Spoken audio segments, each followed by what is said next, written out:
Waalaikumsalam Waalaikumsalam warahmatullahi warahmatullahi wabarakatuh. Ya, sebelumnya mari kita mengucap basmalah bersama. Bismillahirrahmanirrahim. Bismillahirrahmanirrahim. Ya, jangan lupa yang hadir itu untuk mengisi absensi di WA ya.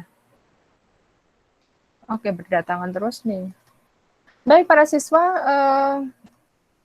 ini kita pertemuan yang ketiga. Saya agak cepat sedikit ya, karena tadi banyak kekurangan waktu ya kayaknya ya.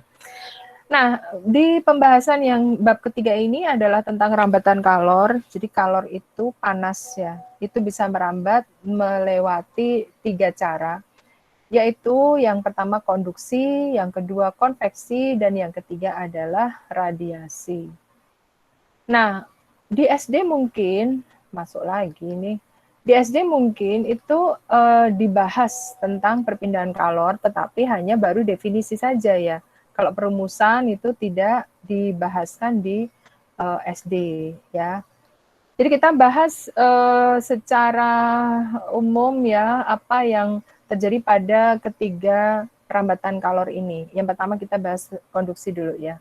Konduksi terjadi pada zat padat ya. Kemudian partikel zat itu tidak ikut bergerak ya. Jadi yang mengalir itu adalah panasnya. Jadi energinya yang mengalir. Panas itu termasuk energi itu.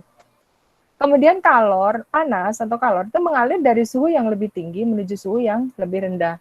Nah, ini ilustrasinya ya.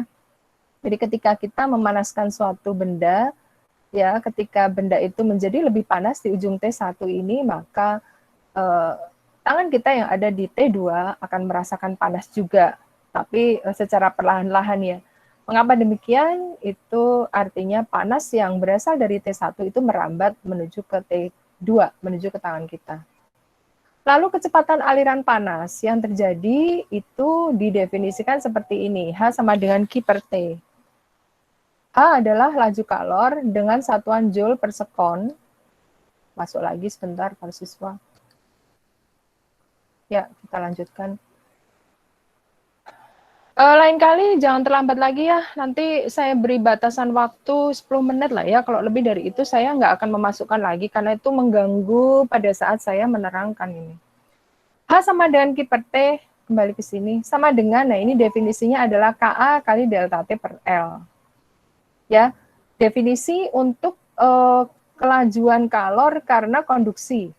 Jadi laju kalor konduksi definisinya adalah Q per T, banyaknya kalor yang lewat tiap waktu, atau banyaknya panas tiap waktu, kemudian sama dengan Ka kali delta T per L. K itu adalah konduktivitas termal, A itu adalah luas permukaan benda yang digunakan, delta T itu adalah selisih suhu antara kedua titik rambatan, berarti T1 dan T2, T1 lebih panas ya daripada T2, L itu adalah panjang dari benda tersebut.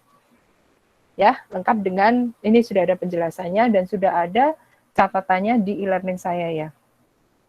Sekarang konveksi. Konveksi terjadi pada gas dan cairan karena kedua zat ini bisa mengalir ya. Sifat dari zat ini bisa mengalir sehingga dia perambatannya secara konveksi. Perambatan konveksi itu menyebabkan partikel zat itu ikut bergerak.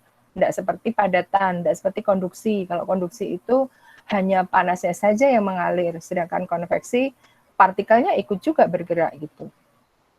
Lalu ilustrasinya ya seperti ini ketika memasak air ya atau memanaskan air, masuk lagi. Ketika memanaskan air maka yang bagian bawah ini katakanlah ini titik B gitu ya. Titik B ini area B, ini area A. Yang B itu di bawah, yang A itu di atas gitu. Ketika dipanaskan, maka yang bagian bawah ini akan menjadi lebih panas daripada yang bagian A. Kan gitu. Nah, ketika dia lebih panas, itu artinya dia memuai. Molekul di bagian B memuai. Nah, karena memuai, maka volumenya membesar. Dengan demikian, massa benih cairan di bagian B ini lebih kecil daripada di bagian A. Kenapa lebih kecil ya? Kan begini ya. Rho sama dengan M per V gitu. Kalau dipanaskan maka volumenya membesar. Kalau volume membesar maka jelas massa jenisnya mengecil karena pembagi besar itu akan menyebabkan hasil baginya menjadi lebih kecil. Masuk lagi nih coba ini. Ini yang mengganggu saya tuh yang gini-gini ini. Nah, akibatnya, untungnya masih ingat saya tuh. Akibatnya, massa jenis cairan yang ada di bawah akan bergerak naik ke atas kan, bergerak naik ke atas, sedangkan yang atas yang tadi menjadi lebih berat akan bergerak turun ke bawah. Lalu selang beberapa menit berikutnya gantian, yang bagian dia yang tadinya di atas turun ke bawah dipanasi menjadi lebih ringan lagi, naik ke atas, demikian seterusnya ya, sehingga terjadi seperti sirkulasi zat cair, bergerak dari atas ke bawah, dari bawah ke atas, dari atas ke bawah. Saya masukkan dulu ya. Oke, para siswa paham nggak nih tentang konveksi, konduksi dan konveksi? Ada yang ingin disampaikan? Tidak ada ya? Kalau tidak ada, saya lanjutkan. Aduh. Tidak ada ya, maksudnya terhalang oleh tadi banyak siswa yang keluar, yang bukan keluar, yang masuk-masuk itu karena terlambat. Nah, persamaan aliran panasnya, ya. Yang sigma T yang di konveksi ini yang mana-mana, Bu? Dari yang dasar ke permukaan ke, Bu? Ya, tentu saja, iya, perubahan suhunya ya. Oh, sebentar lagi, ini masuk lagi. Aduh, ya Allah. Jadi ini terakhir ya saya memasukkan berkali-kali, saya bolak-balik. Karena nggak ada asisten kan ya, jadi bolak-balik terus. Ya. Oke, saya lanjutkan ya. Nah, yang konduksi tadi sudah, konveksi ini kan hilang terus saya tuh akhirnya. Aliran panasnya, laju aliran panasnya tuh ini ya, H sama dengan Q per T, sama dengan H kali A kali delta T. Jadi selisih suhu pada kedua titik rambatan. Tadi pertanyaan tadi ya, jadi yang bagian bawah dengan bagian atas gitu ya. Tapi kalau sudah memanas keseluruhannya berarti itu sudah sama suhunya ya, sehingga terjadi penguapan. Nah, ini karena namanya cairan kan nggak ada panjang ya, maka tidak ada L-nya gitu. Perbedaannya di situ ya. Sebenarnya ini H sama dengan H kecil kali A kali delta T. Kalau alangkah baiknya kalau ini nanti diganti K saja ya, nggak apa-apa sih, nggak apa-apa diganti K supaya sama gitu ya. K besar sama dengan K A kali delta T per L, ada L karena ada panjangnya kan. Kalau ini enggak gitu ya. HA kali delta T saja ya. Kemudian yang ketiga. Yang ketiga itu radiasi. Radiasi berarti pancaran langsung tuh. Perpindahan kalor dalam bentuk pancaran ya, atau langsung dari sumbernya. Jadi kalau contoh ilustrasinya kayak gini nih, kita mendekati satu api unggun gitu ya. Maka yang kita rasakan malam hari gitu, yang kita rasakan terasa hangat badan kita. Mengapa hangat badan kita ya? Karena api unggun itu memancar langsung energi panasnya menuju ke kulit-kulit kita gitu ya, tangan kita atau badan kita gitu ya. Atau kita menjemur baju gitu ya. Menjemur baju, maka yang terjadi adalah radiasi dari sinar matahari kemudian diserap oleh baju kita ya, sehingga baju kita akan jadi kering ya. Sisa dari air yang ada pada setiap serat baju itu akan menguap karena menyerap energi panas dari radiasi sinar matahari gitu. Nah, itu adalah salah satu perpindahan kalor tapi dalam bentuk radiasi panas ya. Nah, persamaannya beda dengan konduksi dan konveksi. Persamaan aliran panas ini didefinisikan oleh Stephen dan Boltzmann, dua orang ini mendefinisikan untuk pancaran radiasi itu seperti ini. P sama dengan Q per T sama dengan, nah ini dia, E kali sigma kali A kali T pangkat 4. Ada E, ada sigma, ada A. A kalau A-nya sama ya, luas permukaan bagian benda yang meradiasikan gitu. E itu adalah emisivitas kalor. Nah, ini ada istilah E ya. Emisivitas panas yang nilainya antara 0 hingga 1. Jadi kalau boleh kita mengatakan nih kehitaman suatu benda tersebut ya, semakin hitam maka E-nya mendekati 1. Semakin tidak hitam, E-nya kurang mendekati 0 gitu. Ini nih kayak semacam fraksi mol ya, kalau dalam kimia itu fraksi mol, nilainya antara 0 dengan 1. Atau seperti kalau dalam fisika mekanik itu koefisien gesek itu antara 0 hingga 1 ya, modelnya seperti ini ya, hanya perbandingan aja itu berarti. Kemudian sigma itu adalah konstanta Stephen Boltzmann, namanya konstanta ya, nggak usah diapalin lah ya, kalau dalam soal pasti diberikan itu. A itu luas permukaan benda ya. Kemudian T adalah suhu mutlaknya dalam satuan Kelvin. Nah, ini yang jadi rancu kadang siswa itu kalau untuk T saja berarti baik fisika maupun kimia itu dua-duanya selalu menggunakan Kelvin, baik teori kinetik gas maupun termodinamika atau juga kita dalam termokimia itu selalu dalam sajian Kelvin sebenarnya. Nah, kadang kita diizinkan juga sih atau diperbolehkan juga sih menggunakan derajat Celcius, tapi ada syaratnya ya. Derajat Celcius itu bisa kita gunakan kalau kita bekerja dengan delta kayak gini nih ya. Nah, ini pakai delta. Delta T berarti ya boleh-boleh saja ini Kelvin diganti dengan derajat Celcius, nggak masalah. Atau yang ini tadi, yang konduksi ini juga nggak masalah. Kenapa nggak masalah? Karena kalau delta itu kan selisih, ya selisih rentang skala. Jadi antara Celcius dengan Kelvin itu rentang skalanya itu sama. Jadi Celsius itu kan rentangnya antara 0 hingga 100, berarti skalanya 100. Kalau Kelvin 273 kan sampai ke 373, berarti rentang skalanya 100. Jadi kalau selisih ya sama saja. Ya, selisih misalkan ini selisihnya delta T-nya 30 derajat Celcius, ya sama. Ekuivalen dengan kalau ini 30 Kelvin, gitu maksudnya. Itu maksud kalau kita diizinkan menggunakan Celcius hanya untuk mencari rentang, itu boleh-boleh aja. Tapi kalau dalam bentuk yang seperti ini nih, nah persamaan ini nih, jadi kita diminta untuk memasukkan harga temperatur pada zat tersebut berapa gitu ya. Atau persamaan ini, PV sama dengan nRT, persamaan gas mulia atau gas ideal. Maka T-nya ini jangan sekali-sekali derajat Celcius ya, tapi harus dalam Kelvin, gitu loh ya. Jadi saya ulang ya, jadi kalau hanya delta ya boleh-boleh aja kita pakai derajat Celcius. Tapi kalau memasukkan suhu yang di situ nilai pada temperatur tertentu bukan selisih, maka harus dikelvinkan. Baik kimia maupun fisika sama itu ya. Bahkan ada satu mata kuliah tertentu kimia fisik itu kan gabungan antara kimia dengan fisika itu ya, sehingga baik kimia dengan fisika itu kita sepaham bahwa untuk suhu ya sebenarnya harusnya Kelvin gitu. Oke, sampai di bagian ini ada 3 rambatan panas, adakah yang ingin disampaikan? Silahkan. Ini T-nya pangkat 4 ya, T-nya pangkat 4. Ada? Silakan kalau ingin bertanya. Kalau tidak ini kenapa T-nya pangkat 4, Bu? Ya. Ini percobaan Stephen Boltzmann. Percobaan Stephen Boltzmann yang nanti digarap lagi ketika kita bicara tentang fisika kuantum.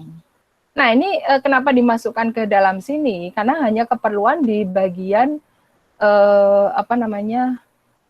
tadi rambatan kalor tadi gitu loh ya. Mestinya di bagian persamaan ini ada bagian namanya radiasi benda hitam gitu ya.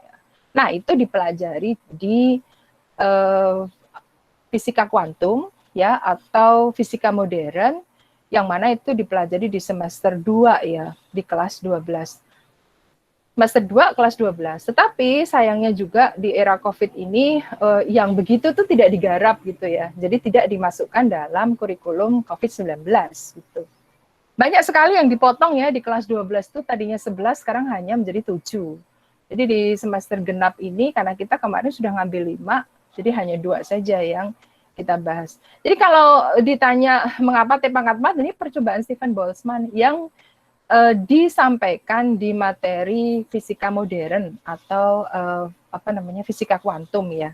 Kalau disampaikan di sini perjalanannya terlalu panjang. Kita harus mempelajari dulu tentang ada gelombang panas dan sebagainya, kemudian radiasi benda hitam itu apa, nggak bisa diterangkan dalam sesingkat-singkatnya, nggak bisa ya. Itu saja ya yang bisa saya sampaikan. Memang T pangkat 4, dia melakukan eksperimen T pangkat 4 berbanding lurus dengan temperatur pangkat 4. Ya, ini percobaannya nggak gampang gitu ya. Oke, ada lagi yang ingin disampaikan? kita coba latihan soal, ada 4 ya, saya sajikan. Kalau tidak ada, saya menuju ke soal-soal aja, atau gimana? Silakan kalau ingin bertanya. Latihan soal ya, Bu. Baiklah ya, kita langsung menuju ke soal ini ya. Ada 4 ya yang saya cuplikan. Semoga ini mewakili semuanya, walaupun saya yakin nggak mewakili semuanya dong. Ya paling tidak, kurang lebih ya kira-kira kalau saya lihat itu beberapa soalnya ya kayak gini nih gitu. Kita lihat satu-satu ya. Nomor 1, pelat aluminium yang memiliki tebal 4 cm dan luas permukaan 10.000 cm gitu. Salah satu permukaannya bersuhu 120 dan permukaan lainnya itu bersuhu 1110 derajat Celcius. Konduktivitasnya itu 2,1 kali 10 pangkat minus 2 kilojoule per meter sekon Kelvin. Berapakah kalor yang melalui pelat besi tiap sekon? Nah, nomor 1 ini walaupun saya mengatakan ini soal yang grade-nya itu hanya menghitung. Menghitung berarti sederhana itu ya. Artinya disajikan rumus, kemudian masukkan, tinggal ketelitian kita menghitung, selesai. Analisisnya hampir nggak ada pada soal nomor 1 ini. Tapi yang perlu diwaspadai adalah satuan pada komponennya, kan gitu. Kalau ini sih jelas ya, ini belum MKS, jadi MKS-kan dulu. Ini kan belum MKS. Kalau Celsius dengan Kelvin nggak masalah. Nah, yang masalah adalah yang ini. Ini kalau kita nggak hati-hati, ya jadi salah. Kenapa? Karena konduktivitasnya pada soal ini kilojoule, berarti bukan joule. Kalau kita bicara MKS, kan untuk energi itu joule, bukan kilojoule. Berarti nanti ini pun harus diubah dulu konduktivitasnya dalam joule gitu loh maksudnya. Jadi ketelitian kita membaca soal itu yang membuat kita itu benar dalam melangkah pada pengerjaan berikutnya. Kalau udah salah di depan kan di belakangnya itu kadang nggak dibaca orang. Guru saya dulu begitu. Jadi kalau depannya dia salah mendefinisikan, dia langsung bawahnya itu langsung salah gitu. Bagi saya aduh kejam banget ya, kok prosesnya nggak dilihat sih itu. Tapi ya alasan dia benar juga. Dosen saya dulu juga begitu. Kamu di awal udah salah, berarti bawahnya pasti salah gitu katanya. Ya orang lain-lain ya. Ya kita lihat ya. Jadi saya definisikan dulu nih ya. Tebalnya 4 cm, berarti ini L kan ya. L-nya 4 cm. Nah ini definisikan dalam MKS 4 kali 10 pangkat min 2 meter itu loh ya. Kemudian luas permukaan kan berarti A ya. Area 10.000, 10 pangkat 4 lah ya. Kita jadikan apa nih namanya eksponensial. Jadikan meter kuadrat kan berarti 10 pangkat 4 kali 10 pangkat min 4 kan berarti 1 gitu. Kemudian bersuhu awalnya suhu 120 sehingga menjadi 1110 gitu. Oh, berarti ini delta T ya, perubahan suhu. Perubahan suhu dari 1110 dikurang 120. Berapa ya? 0,99 derajat Celcius. Betul ya? Nggak masalah ini, mau Celsius, mau Kelvin juga nggak masalah ini. Mau jadikan Kelvin boleh, karena ini sudah skala. Nah, ini juga boleh, lebih sempurna malah. Lalu kemudian, nah ini konduktivitasnya itu 2,1 di sini aja ya. Jadi K kecil sama dengan 2,1 kali 10 pangkat min 2 kilojoule, bla bla bla, males tulisnya, tulis sendiri ya. Nah ini ada kilonya itu, berarti harus jadikan joule gitu loh ya. Oh berarti 2,1 kali 10 pangkat min 2 kali 1000 kan, 10 pangkat 3 joule per bla bla bla gitu, tulis sendiri ya. Nah ini kali ini kan 10 ya, berarti 21 joule per bla bla bla. Paham enggak maksud saya? Hati-hati ya, jelas ya? Halo? Jelas. Ya, Jelas, jadi hati-hati dalam melihat soal. Nanti udah kadung dikerjakan, digarap, ternyata aduh ini kilojoule, salahnya dia hanya cuma itu aja kan, kesel juga di hati kita ya. Ya baik, kita kerjakan. Berarti berapa kalor yang melalui plat tiap sekon kan gitu. Oh berarti H lah ya. H sama dengan Q per T kan gitu. Kalor per detik kan. Atau joule per sekon gitu kan. Ya udah, berarti tadi persamaannya adalah Ka kali delta T per L kan.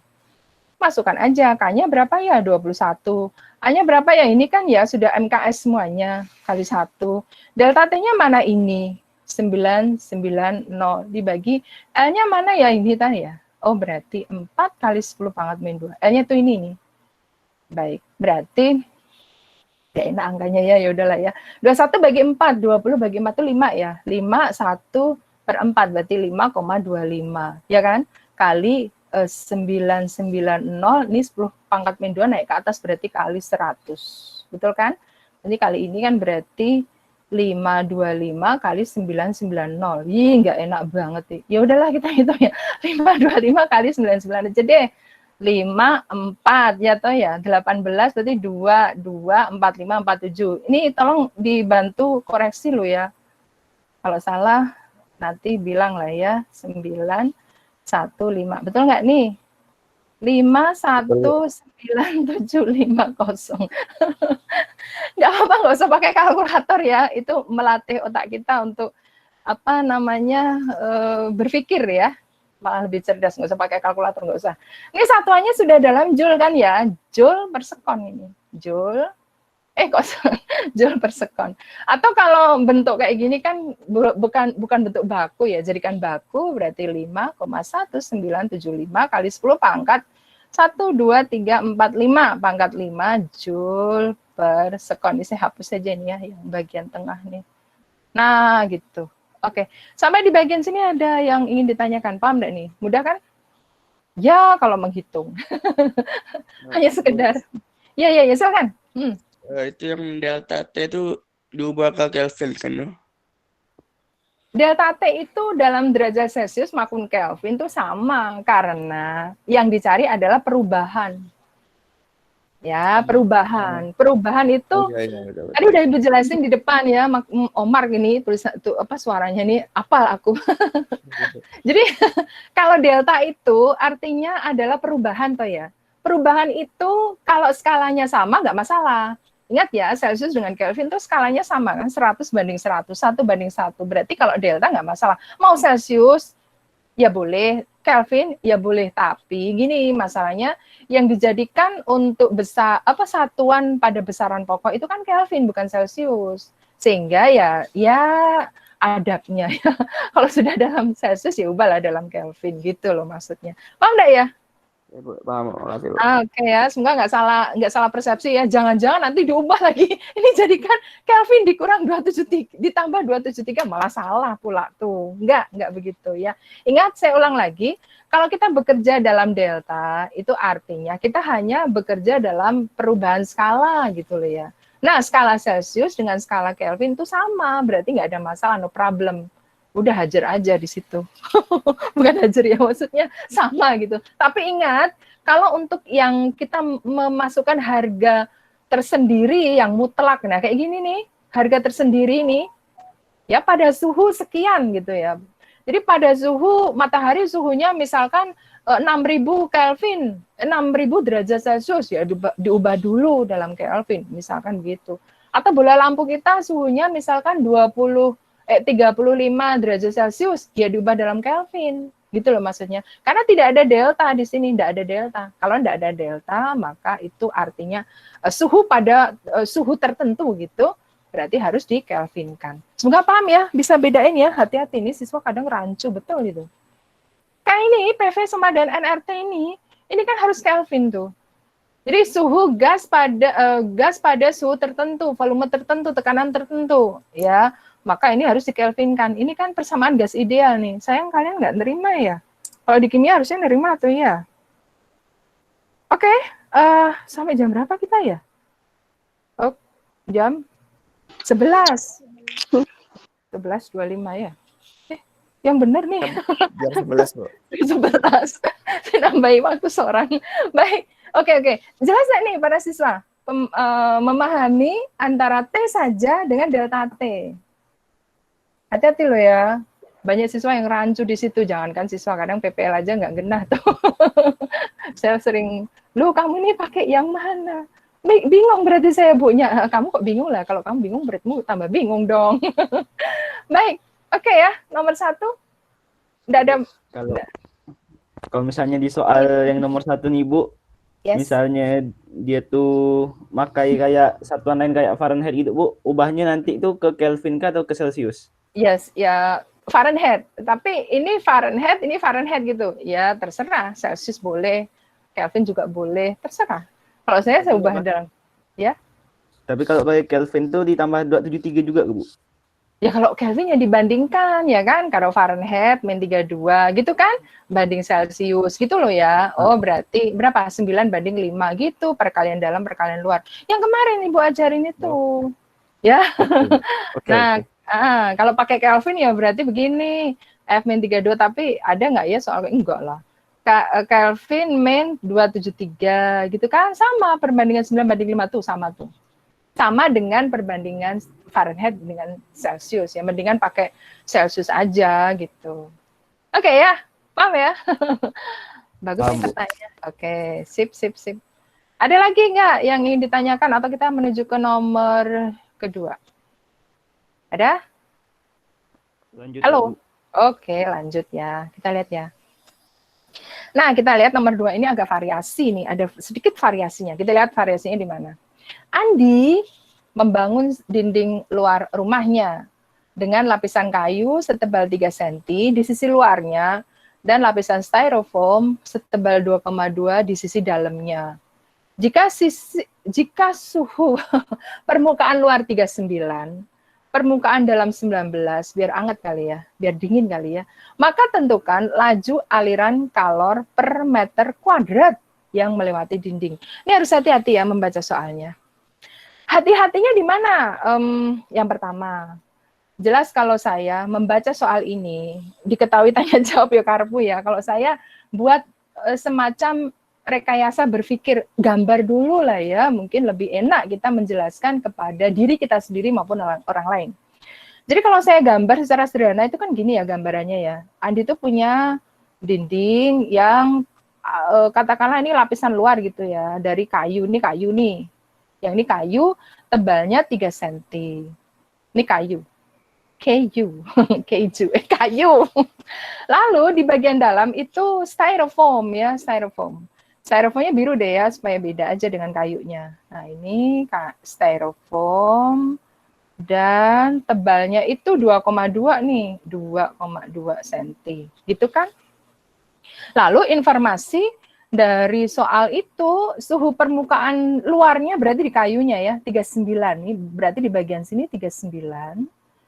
Dan di permukaan dalam 19, berarti yang ini 19 nih ya. Nah, itu maksudnya ya, soal ini maksudnya gitu. Dan satu lagi yang harus diwaspadai adalah pertanyaannya ini loh. Maka tentukan laju aliran kalor.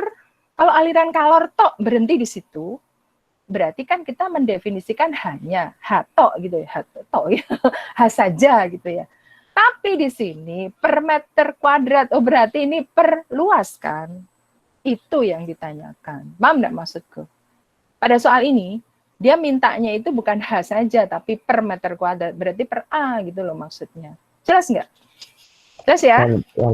Oke, sip. Nah, informasi yang dikumpulkan dari soal ini adalah K kayunya sekian. Nggak usah aku tulis lagi si ibu nih orang yang paling males terus ditanya diketahui jawab gitu. Dari dulu ya, dari SMA itu begitu saya. Soalnya guru saya itu jengkel. Males ibu, udah tahu di otak saya. Duh kamu nih ya udah. Jadi K kayu, ya wes tak tulis ya. 0,08 tulis sendiri nik-nya. K styrofoam itu adalah 0,01 tulis sendiri nik-nya satuannya ya. Oke. Ya satuannya udah MKS semuanya ya, udah MKS semuanya beres nggak masalah. Nah, yang ditanya itu ini berarti H per A gitu. Bukan H saja tapi H per A. Nah, berarti pemahaman kita kalau H saja kan ini benda padat tuh ya. Benda padat tuh berarti kan gini tuh ya, KA kali delta T per L gitulah ya. Nah, kalau ada A berarti A-nya kan dilukir ke bawah. Oh, berarti H per A kan gitu. K delta T per L. Kan gitulah ya.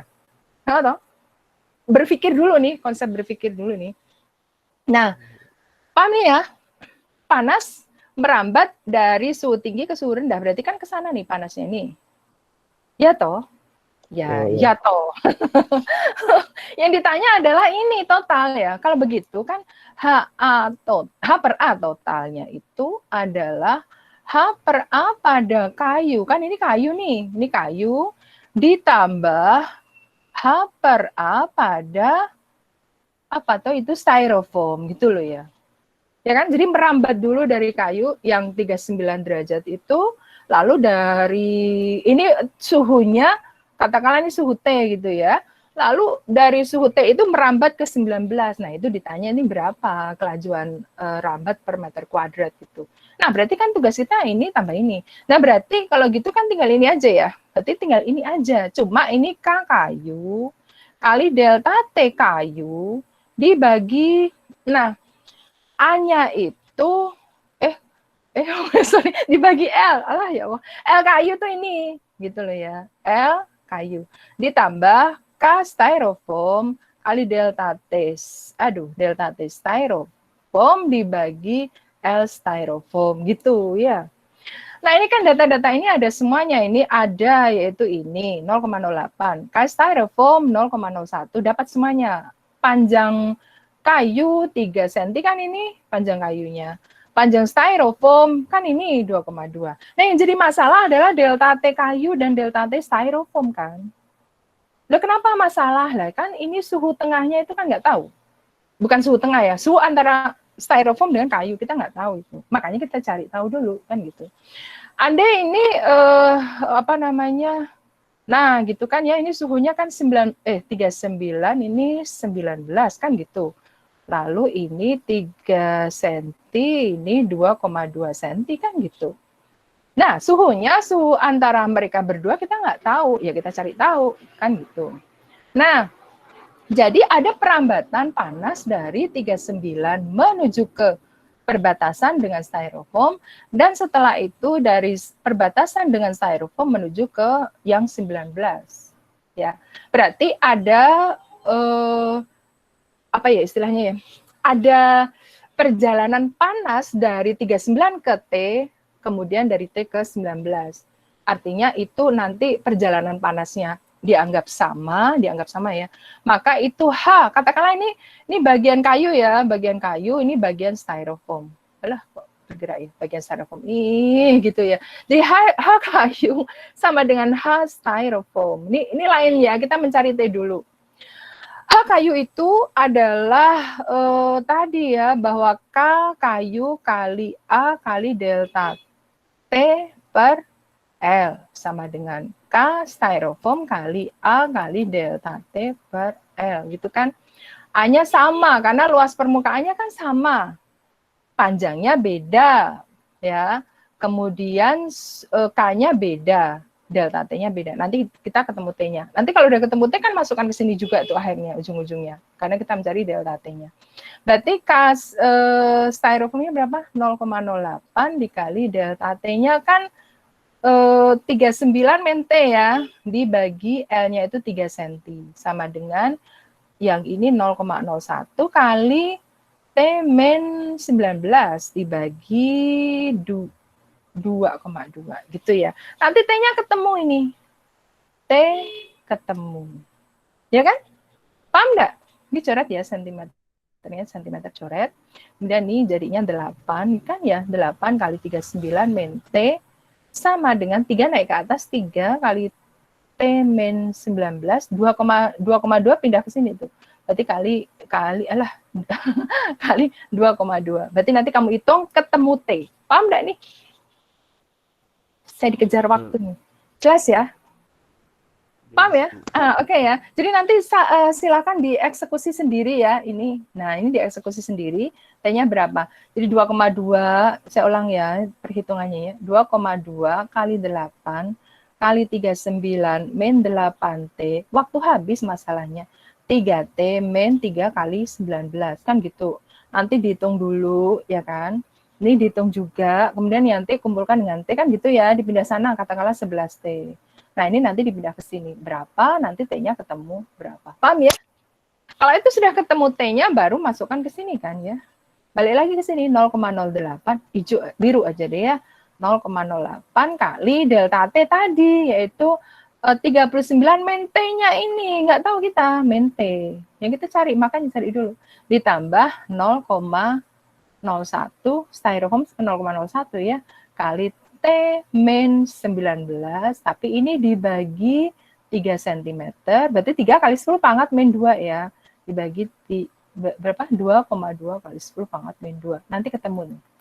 Ketemu sekian, satuannya adalah Joule per sekon meter kuadrat. Paham nggak? Karena keterbatasan waktu, ya, maka saya harus melanjutkan perjalanan soal berikutnya. Kalau enggak selesai ini nanti. Bagaimana? Jelas tidak? Jelas. Paham ya? Nanti diselesaikan ya. Nanti. Oke. Ada yang mau bertanya? Silakan. Ada? Udah paham? Ya, jadi kita kan nggak tahu T-nya berapa, maka cari tahu dulu gitu. Kalau T-nya udah tahu, maka ketemulah di bagian ini dan bagian sini gitu. Oke, udah ya. Ada yang mau? Ya, silakan. A-nya tuh yang di HKU sama dengan H-styrofoam tuh kok A-nya dicoret, Bu? Kok A-nya kan sama? Kan dianggap sama. Oh, dianggap sama. Iya, dianggap sama. Kalau kita nggak menganggap sama, nanti kita kesulitan sendiri. Toh juga perbedaannya itu nggak terlalu signifikan gitu ya. Luas permukaannya itu tidaklah terlalu signifikan. Jadi dianggap sama. Mestinya sih tidak ya. Tapi kan dalam perbedaan dalam berapa mili itu kalau tidak ada informasi ya ngapain juga kita memilih ini. Ya, ini lebarnya aja kita nggak tahu, hanya diketahui tebalnya saja. Itu artinya A-nya dianggap sama gitu ya. Luasnya apa ya? Luas bagian sini nih loh dianggap sama gitu. Semoga paham ya? Kan dia rambatannya dari tebalnya ini rambatannya. Nah, dia mestinya ya apa ya sama sih? Ya nggak tahu ya. Orang kalau membangun dinding tuh pasti A-nya sama nggak? Kalau bangun sama ya kan, makanya dicoret lah ya gitu. Duh, bahasa Pontianakku keluar lah tuh. Baik, terima kasih pertanyaannya, bagus. Ada lagi kah? Atau saya lanjutkan? Halo? Enggak ada. Udah kita lanjutkan ya. Ya nanti habis waktu. Ya. Baik, sekarang nomor 3 kita lihat ya. Oke. 2 batang logam A dan B itu punya ukuran sama, disambung satu sama lain pada salah satu ujungnya. Ingat ya, ukurannya sama ya, berarti A-nya dicoret nih kayaknya nih. Gitu dia. Jika suhu ujung bebas A dan B itu 210 dan 30, informasi berikutnya, koefisien di A itu 2 kali koefisien di B. Maka tentukan suhu pada sambungan. Nah, kayak tadi berarti. Saya gambar di sini ya. Jadi dalam menyelesaikan soal fisika, usahakan kita itu menggambar sistemnya walaupun sederhana gitulah ya. Jadi kalau mobil ya gambar mobil-mobilan kota gitu, ada rodanya gitu. Enggak usah terlalu rumit, jelimet gitu, menyisakan kita sendiri ya enggak begitu juga sih. Yang penting ngerti aja. Ya kita lanjutkan nih ya. Jadi sistemnya kayak gini nih kayaknya. Nah, ini ada A, ada B ya. Ada Ben. Enggak. Si A itu 210 kan informasinya 210 derajat Celcius. Si B itu 30. Lalu bahkan tidak diketahui dia berada di tengah atau apa ya. Berarti kita simpulkan dia berada di tengah itu sambungannya itu. Nah, kalau tidak ada informasi yang lain, itu berarti LA sama dengan LB. Nggak ada informasi apapun, kita mau ngapain coba? Bu, LA 2/3 mana? Nggak ada informasi itu. Ya udah samain aja kan gitu. Ya kan? Apalagi ini informasinya ukurannya sama, berarti di tengah tuh ya kan gitu. Terus ini suhu antara A dengan B itu T, katakanlah gitu. Itu yang ditanya itu berapa gitu kan. Informasi berikutnya adalah KA itu sama dengan 2 KB. Yang ini nih. Ya, semoga paham ya. Kita lanjutkan. Jadi kalau demikian, maka proses berpikir kita lanjutnya adalah kita lihat bahwa panas itu merambat kan ya dari 210 menuju sambungan, kemudian dari sambungan menuju ke 30 kan gitu. Nah, ini karena sama, maka kita simpulkan kecepatan rambat HA itu sama dengan kecepatan rambat HB ya. Sehingga dengan demikian ya kita masukkan unsur-unsur yang kita dapatkan tadi, berarti KA kali AA, tulis dulu gitu nggak apa-apa, kali delta TA dibagi LA. Yang ini berarti KB kali AB kali delta TB dibagi LB, ya kan? Nah, informasinya ukurannya sama, ya udah berarti ini luas permukaannya sama, lalu panjangnya pun sama karena ukurannya sama kan gitu. Berarti KA kali delta TA sama dengan KB kali delta TB, ya kan? Nah, sekarang KA-nya tadi informasinya 2KB. Ya udah masukkan di sini. Berarti 2KB kali delta TA. Delta TA itu kan suhu akhir kurang suhu awal. Tentu saja yang 210 merambat ke T, berarti T-nya lebih rendah itu. Berarti 210 min T gitu. Atau maksud saya, T itu antara 210 hingga 30 kan. Berarti untuk delta T adalah 210 min T. Sedangkan yang sebelah kanan, ruas kanan itu berarti KB dikali delta TB, berarti dari T menuju ke 30 ya, lebih tinggi T kan, berarti T min 30 gitu loh ya. Dicoretkan ya KB-nya. Berarti 2 kali 2 10 berarti 420 min 2T sama dengan T min 30. Ruas kiri pindah ruas kanan dan seterusnya, ini pindah sini, ini pindah sono gitu kan. Berarti 450 sama dengan 3T. Berarti T-nya adalah 150 derajat Celcius. Jadi perbatasan sambungan antara A dengan B dengan kasus ini adalah 150. Oke, paham tidak? Silakan kalau ingin bertanya. Waktunya sudah mau habis nih. Nggak terasa kan? Ada tidak? Enggak ada, Bu. Jelas Ada, Bu. belum? Jelas enggak nih? Ya udah. Jelas. Oke, baik ya. Sekarang yang terakhir nomor 4 nih. Kita lihat ya, dua benda hitam sejenis. Nah, sejenis nih. Ada informasi sejenis. Pasti ada sesuatu yang bisa kita ambil dari sejenis. Ada yang dicoret pasti tuh. Masing-masing suhunya adalah, nah ini, 327 derajat Celcius. Berarti dikelvinkan, karena nanti kita bekerja dalam suhu tertentu, gitu. Bukan selisih suhu. Lalu yang kedua itu 27. Jika kedua benda tersebut memancarkan energi dalam bentuk radiasi, maka hitunglah perbandingan jumlah energi per detik yang dipancarkan. Ya, perbandingan ya udah berarti dibandingkan toh. Oh, kalau gitu P di katakanlah benda 1 dengan P di benda 2 kan gitu. P itu tadi persamaannya aku taruh sini ya. P itu persamaannya adalah E sigma A kali T pangkat 4. Stephen Boltzmann. Nanti kita belajar di fisika kuantum atau fisika modern. Nah, karena sejenis, berarti E-nya sama. E itu identifikasi, kok identifikasi sih? Identitas dari suatu benda tentang kehitaman, warna dari benda tersebut gitu. Jadi karena sejenis, berarti E-nya sama gitu ya. Berarti E-nya dicoret nanti tuh, atau E-nya sama. Kemudian sigma itu konstanta Stephen Boltzmann, nggak ngaruh, berarti nanti diabaikan malah, gitu kan, dicoret maksudnya. Kemudian dia nggak ada informasi A kan, ya sejenis itu berarti logika kita sebenarnya kalau sejenis itu bahannya ya, kalau sejenis dan homogen sejenis itu baru kita katakan A-nya sama. Ya udahlah kita maafkan saja A-nya sama juga, karena tidak ada informasi A. Jadi kalau begitu yang kita bandingkan ini dengan ini doang gitu, ya kan? Oh, ini saya hapus dulu deh ya supaya nggak bingung ya. Oh, berarti sebenarnya kita hanya membuat kesebandingannya tuh ini, kan gitu. Ini namanya kesebandingan. Kesebandingan ditarik menjadi perbandingan, kan gitu ya. Nah, gini dia, P1 per P2, T1 per T2 pangkat 4. Kan mudah banget tuh. Ya udah berarti kita sebenarnya tinggal membandingkan suhu tapi dimutlakkan, suhu dikelvinkan, dimutlakkan. Berarti P1 per P2 sama dengan ini 627 tambah 273 kan 600 ya. Berarti 600 dibagi 23 ditambah 273 300 bukan? Ya, 300. Pangkat 4 gitu ya. Berarti kan 2 ya. Oh, berarti P1 banding P2 adalah 2 pangkat 4. 2 pangkat 4 kan 16 tuh. Berarti 16 dibanding 1. Berarti kalau gitu jawaban ini adalah jadi gitu ya. P1 banding P2 adalah 16 dibanding 1. Ini dia jawabannya ya.